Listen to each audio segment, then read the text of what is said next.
Former Louisville police officer Brett Hankison found guilty of violating Breonna Taylor's civil rights during a police raid on her apartment in March of 2020.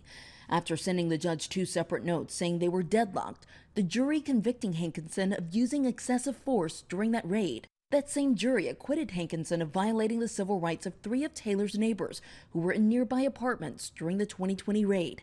In March of 2020, officers were searching for Taylor's ex-boyfriend, who was suspected of dealing drugs. Authorities executing a no-knock warrant, breaking down the doors of Taylor's apartment, where her then-boyfriend, Kenneth Walker, was also present. Walker believing it was intruders breaking in and firing a single shot, hitting an officer in the leg.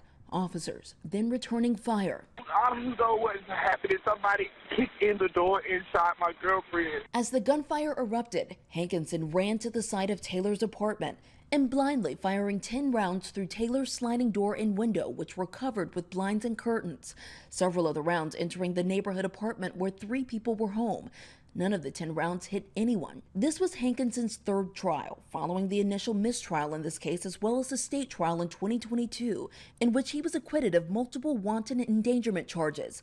Taylor's mother thanking prosecutors who stayed the course after last year's mistrial. I just want people to continue to say Breonna Taylor's name and that she deserved justice. Hankison now faces a maximum sentence of life in prison.